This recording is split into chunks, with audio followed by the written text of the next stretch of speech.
तेरी पर वजूद बांधी ग्राना ग्राना गंगुना दे तेरी पर नोद तो पुनो गुजारुना दे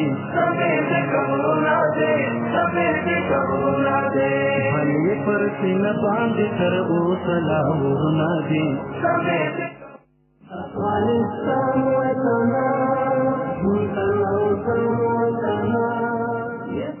د هوډ راډیو قدرمنو اورېدونکو د فبرورۍ 15مه او د 2025مه روسي ښکېلات ماتې چې د 20مې کلیزې سره برابره ده د همدې مجاهد ملت د سرښندنو او ویاړونو پایله ده چې روسي اشغالګري مات کړي او افغانستان ته یې ازادي او خپلواکي راوړې ده د همدې ورځې په پار هوډ راډیو ټول ولس ته مبارکي وایي ټول مجاهد ملت ته دې مبارک وي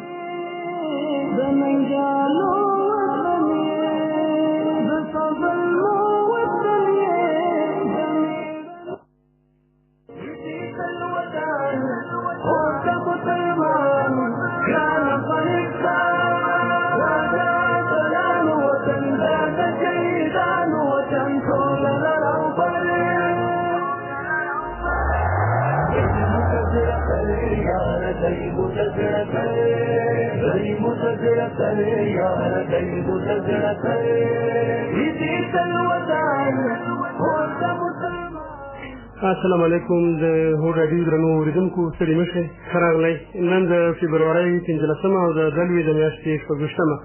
له روسي ښکېلات څخه د افغانانو د ازادۍ ورځ چې نن یې 20 تلین دی له دې سره سمون خوري په پار یې هوډ راډیو تاسو سره د ازادۍ او د دغې ورځې د لمانځنې لپاره بېلابېلې خپرونې په پام کې لري نن له نن وخت را سره د ننګرهار د اطلاعات و کلتور ریاست د اطلاعاتو امیر محترم قریشي بدلون صاحب را سره مېلمه دی او د دغې ورځې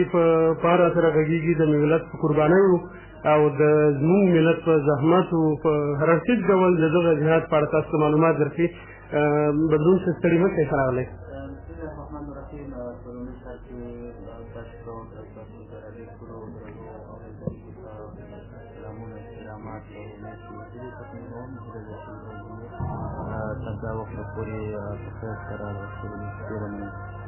یو ډېره مننه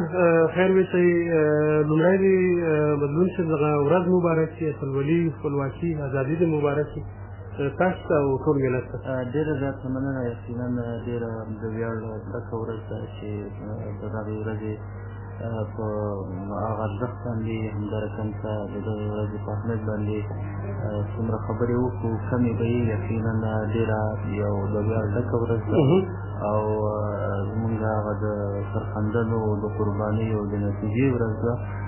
څوک چې خواري کوي او څوک چې په لاس ورکړي نو په هغه ورځ باندې ډېر خوشحاله وي الحمدلله زموږ لپاره د ویاړ ورځ ده او تاسو ته مبارکي وایو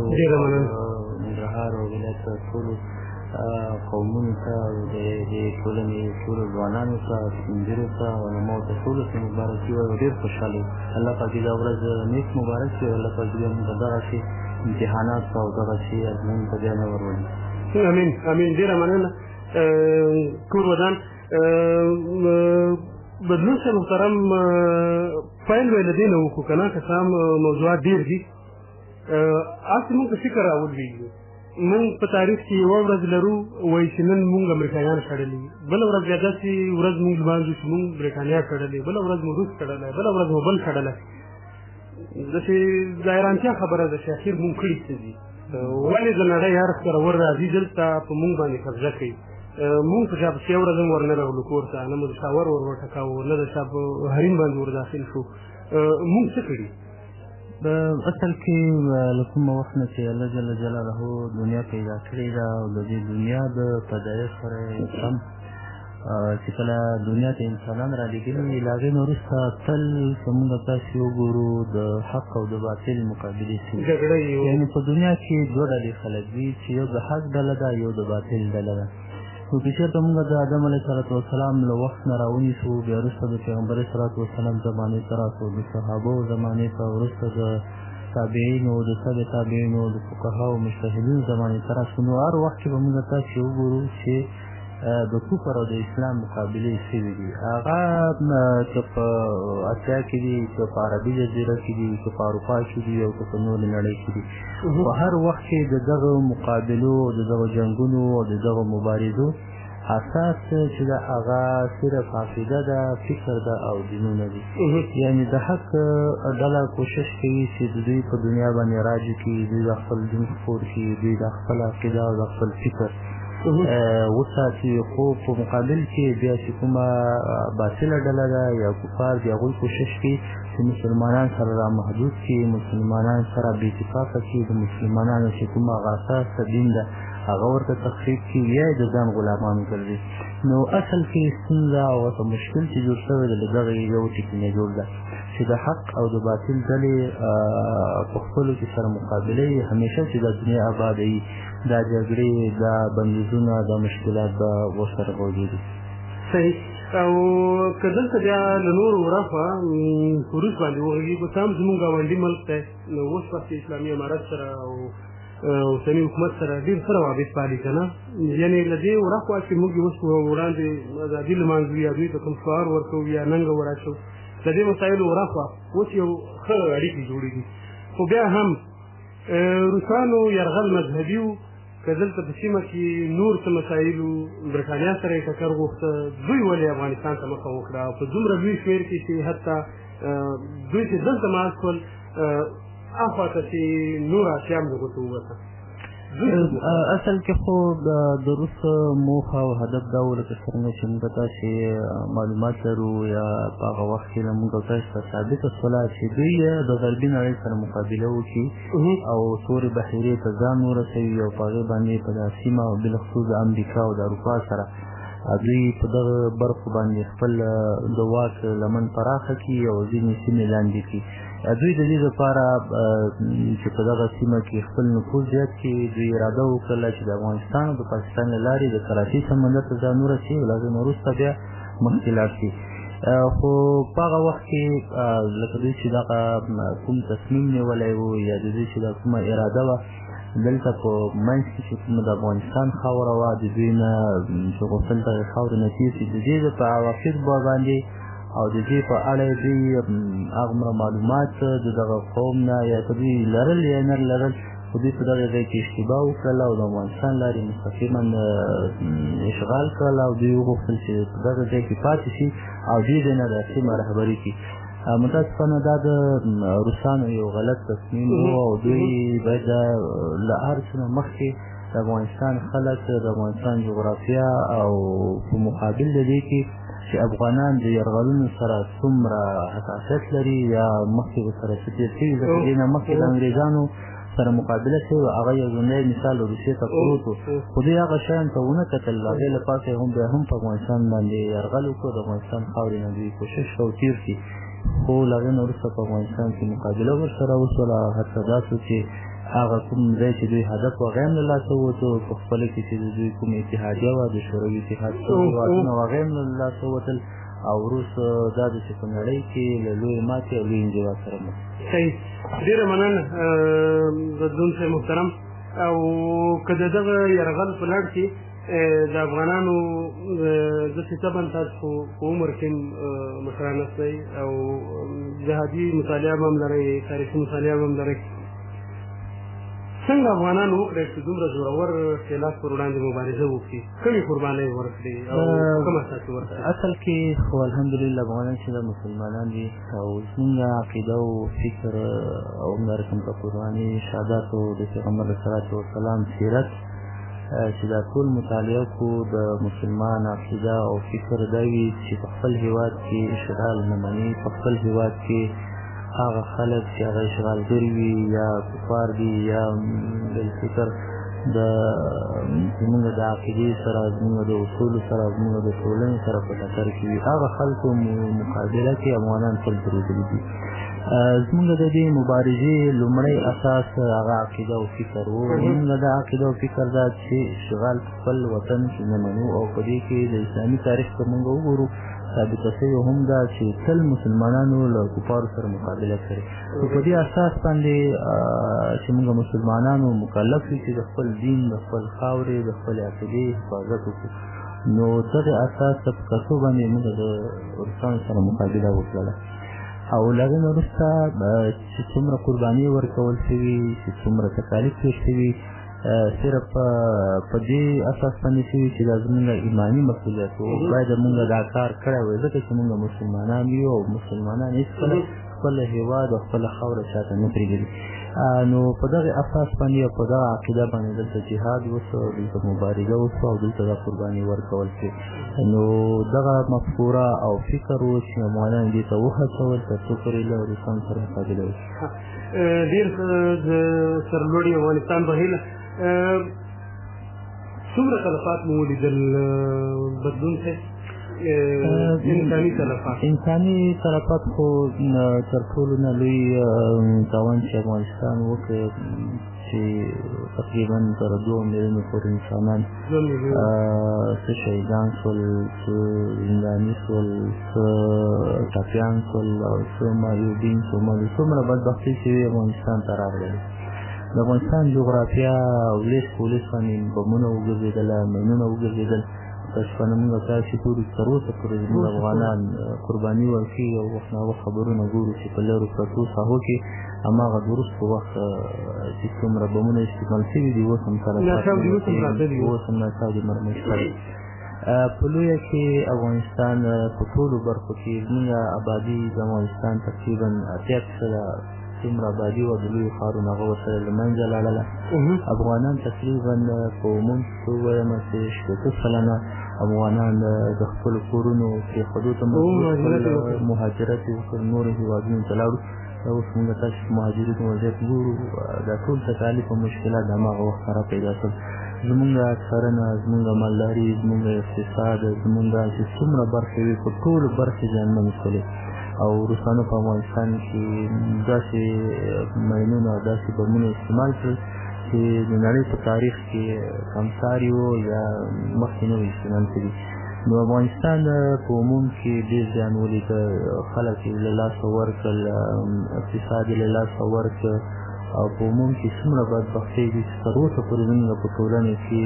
چلېږي چې هغه فقر ده غربت ده یا نور برخې دي نو دا ټولو اساس چې دا د وروسته هماغه اشغال و چې هماغه وخت کې افغانانو ته دا تاوان ورسېدل نو په عموم کې وایو چې افغانستان تقریبا ټوله جغرافیه په بشپړ ډول له منځه نه وتللې نو تقریبا 80% اټکل کوي چې زموږ ټولې برخې هغومره زیانمنې شي او بل بدلون چې د دې اوسنیو جګړو سره د هغوی جګړې توپیر هم کاوه که نه اوس طبعا تخنیکي او ټکنالوژي جګړه ده هدف ګرځي هماغه په نښه کېږي هغوی چې څومره مونږ اورېدلي بچیانو نه هغوی به سرعام کار و قتلعام و بس صاحب ماین ولوېده که څوک په څوک ولګېده هماغسې به تللي وو که نه نو طبعا ځانونه مو ډېر لیدلي خدای د افغانستان امن کړي جوړ دي کړي د کومې ایډیالوژۍ له مخکې که نه مخکې تاسو لنډو کې هم وویل هغوی یرغل کاوه دایمي هدف یې همدا و چې موږ په افغانستان کې پاتې شو ځای تر ولکې لاندې راولو که نه صرف همدا یې هدف و چې هلته برټانوي هند ته ورسېږي هغوی سره ټکر شي او هغوی سره جګړه وکړي یا هغوی د هغه سیمې وسړي دلته ټولي غوښته روسیانو د روسانو خو هدف ټوله سیمه وه که هغه پاکستان و که هغه افغانستان و که هغه هند و که هغه برطانیې وه که اروپا وه که مطلب د جنوبي اسیا ځینې نور هېوادونه وو دوی په عموم کې عمومي هدف دا و چې ټوله سیمه کنټرول کړي خو دوی دپاره د افغانستان نیول دا یو لوی هدف و ځکه افغانستان کې مرکزي اسیا د مهمه نقطه ده او د ټولو هېوادونو سره دوی کولی شي چې دې لارې نور هېوادونه هم کنټرول کړي او نورو ساحو ته خپل په اسانۍ سره تګ راتګ وکړي او خپل اکمالات وکړي د دوی هدف په اصل کې ټوله سیمه وه خو دا چې دوی ډېر تمرکز د کراچۍ په سمندر باندې یو توره بحیره چې ورته ویلی شو دوی ډېر هدف دا و چې دوی تورې بحیرې ته ښکته شي او په هغه ساحه کې بیا مخته لاړ شي خو اصل کې هدف د روس خو ډېر یو پیاوړی هېواد و په هغې وخت کې ډېر امکانات یې لرل دوی غوښتل چې ټوله سیمه کنټرول کړي او ټولو ساحو ته خپل ځان ورسوي بدلون صاحب محترم وخت هم کمي د خلاصې په توګه باندې که ووایو جهاد وشو قربانۍ ورکړل شوې او ملت په اړخیز ډول باندې چې شاه هر څه کتن په وسو کمال په وسو که دا هېڅ نه وو حتی د دغه ظلم او بربریت نه یو بل هېواد ته پناه یوړه خو یو جګړه وه پایله یې څه شوه دا جهاد څه رقم مدیریت شو متاسفانه باید ووایو چې په هغه وخت کې قرباني ورکول شي او د افغانانو چې کومه ارزو او تمنا وه چې افغانستان به بشپړ امن شي او روسان به ووځي هېواد به بیا راپورته شي او تخریب شوي برخې به بیا ورغول شي بیا به یووالی شي اتفاق وشي او ښه حکومتولي به وشي خو متاسفانه چې په هغه وخت کې چې کوم واکمن خلک وو هغوی دغه لویه قرباني یا مطلب دغه لویه لاسته راوړنې سم مدیریت نه شوی خپل منځي جګړې پیل شولې چې شپېته سلنه افغانستان وروسته تخریب شو نو وروسته بیا دېرش سلنه چې کومه پاتې ساحې وې یا کوم ځایونه پاتې وو هغه بیا خپل منځي جګړو کې تخریب شوي او بدلون صاحب محترم خپل منځي جګړې ستاسو خبرې نیسم جهادي مشرانو ترمنځ وي بلې جهادي مشرانو ترمنځ بیا خو وروسته د امکاناتو وخت راغی د مالیاتو وخت راغی د چوکۍ وخت راغی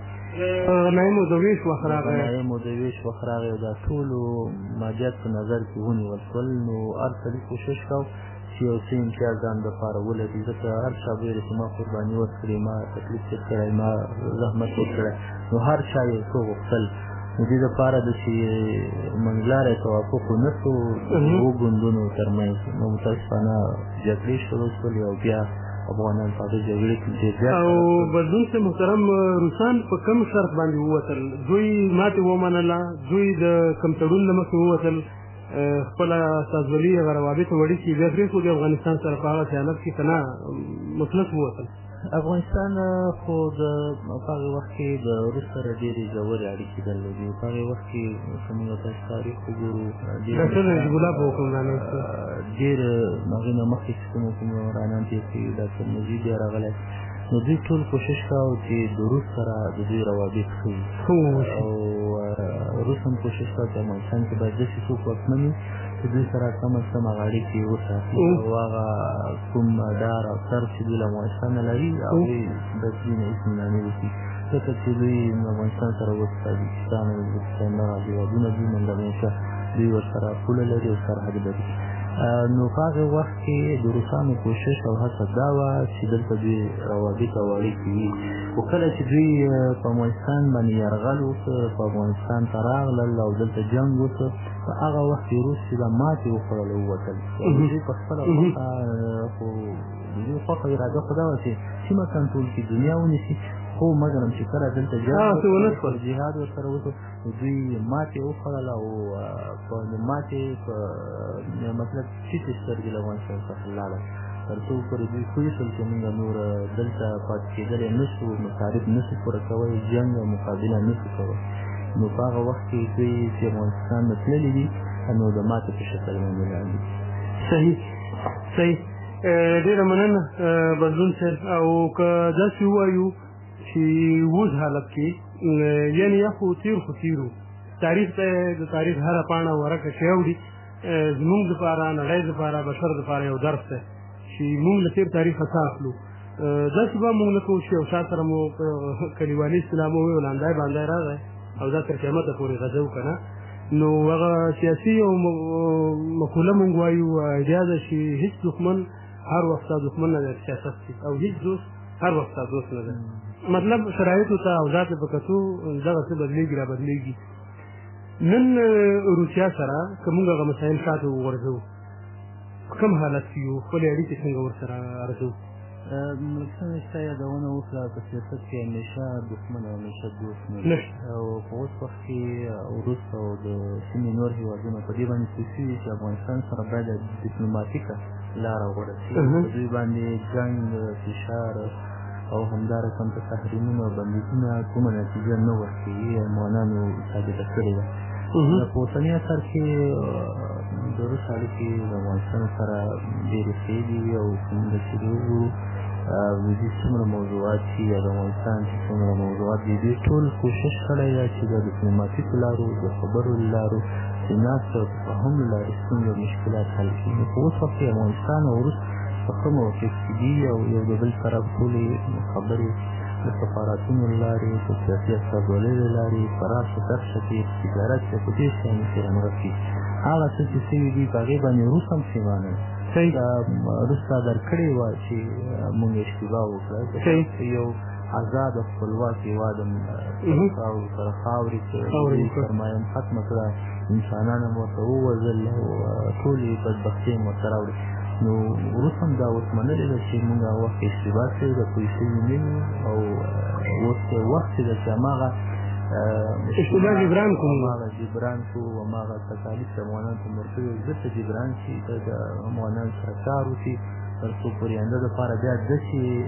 سوء تفاهم رامنځته نه شي چې یو د بل مقابله وکړي دا د ټولو هېوادونو ته پکار ده یوازې د دغه حالت نه باید نور ګاونډي هېوادونه نور نړیوال هېوادونه دا درک کړي چې افغانانو سره باید د تفاهم د خبرو اترو د راسه داسې سیاسي ډیپلوماسي وغوره شي نه زور نه تحریم نه ګواښونه دا څومره نتیجه نه ورکوي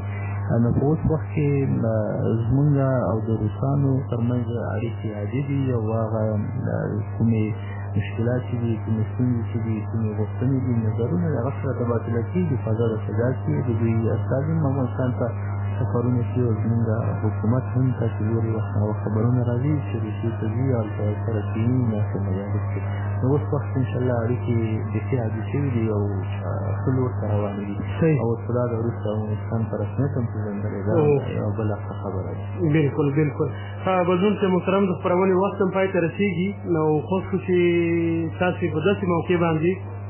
تشریف راوړ د هوډ راډیو دفتر ته او په دغه ورځ باندې مو تاسې مېلمانه یاست ډېر خوښ یو په لنډو کې او په عمومي توګه باندې ستاسې پیغام اورو هغه که روس دی که امریکا ده که برټانیا ده که څنګه چې ګاونډي شمېر هېوادونه دي که حتی که ټوله نړۍ ده د یو افغان په توګه باندې څه ډول پیغام ورته لرئ ممکن د ټولنیز میډیا نه ستاسو غږ خپرېږي ټول نړۍ کې خلک واوري ګوري همدا اوس افغانان څنګه خلک دي ژوند پرست دي یمن پرست دي څه کوي که دوی پرمختګ وکړي نړۍ ته یې تاوان څه دی که دوی به امن شي نړۍ ته یې تاوان څه دی که دوی ښه ژوند وکړي نړۍ ته به کوم تکلیف ورسي او داسې کومه ګناه مونږ کړې داسې عمومي کوم پیغام لرئ مهرباني اصل کې افغانان له پخوا راهیسې تر اوسه پورې د نړۍ په هېڅ تاریخ کې نه وه ثابته چې مونږ په چا باندې ناحقه یرغل کړی یا د چا خاورې ته یا د چا افرادو ته مونږ څه کتلي یا مو د خلکو ته مشکلات جوړ کړي افغانان په عموم کې الحمدلله انسان پرسته خلک دي ژوند پرسته خلک دي ډیپلوماسي همدارسم ته امن ورورولي راشه درته د ټوله دنیا سره غواړي او دا یې ثابته کړې ده افغانان په نړۍ کې په بشرپاله او مېلمهپاله خلک دي په دې باندې مشهوره دي چې نورو هېوادونو وګړي دلته راغلي هغوی بیا چې کله تللي دي د افغانستان یې ښه پیغام لري د افغانستان غرونه د افغانستان رغونه د افغانستان خلک قومونه شات ټول نه ښې خاطرې لاسته راوړي یعنې دا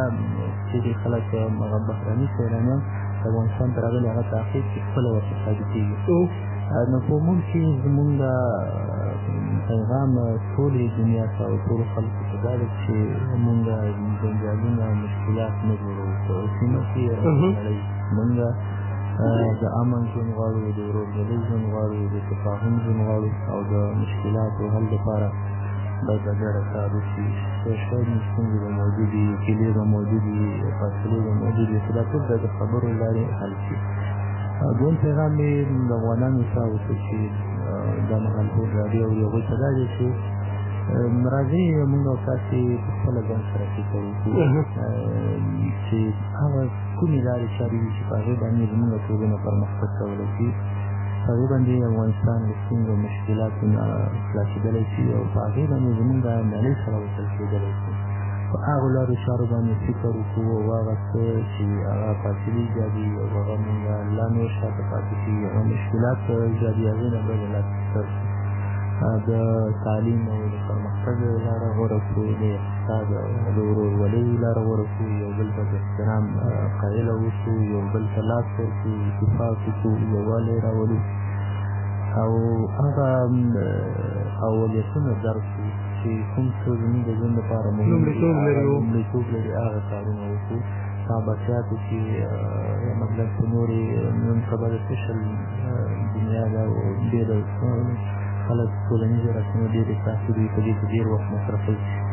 د دې تر څنګ مطالعې ته ډېر وخت ورکړو د کتاب سره مینه او علاقه پیدا کړو د تاریخونو وګورو د اسلامي تاریخ وګورو د پیغمبر صلوات السلام سیرت وګورو او همدارنګه زموږ عقیدوي او دیني چې کومې برخې دي په هغې کې معلومات حاصل کړو نو عموم کې د ښه ژوند لپاره باید د لاس کار کړو او همداسې وخت ضایع نه کړو کوم څه چې موږ امکانات په لاس لرو هغه ټول د خپل راتلونکي لپاره مصرف کړو. ډېره مننه بدلون صاحب، ډېره مننه اورېدونکو له تاسې چې هوډ راډیو واورئ. د ننګرهار د اطلاعاتو کلتور د اطلاعاتو محترم امیر بدلون صاحب له تاسې ډېره مننه، له تخنیکي ملګرو ډېره مننه چې خپرونه کې راسره وو. له ټولو اورېدونکو تر بلې دا خپرونې او تر بل همدغسې یو پروګرامه سعید ته اجازه ورکوئ تاسې په لاس پارو فساد ولرئ. الله مو ورکړي.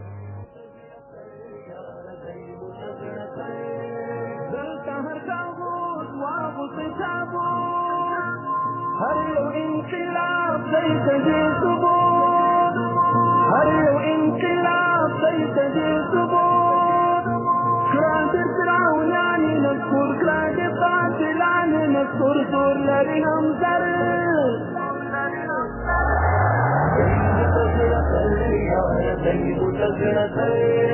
غریب تزړه تزړه یاره غریب تزړه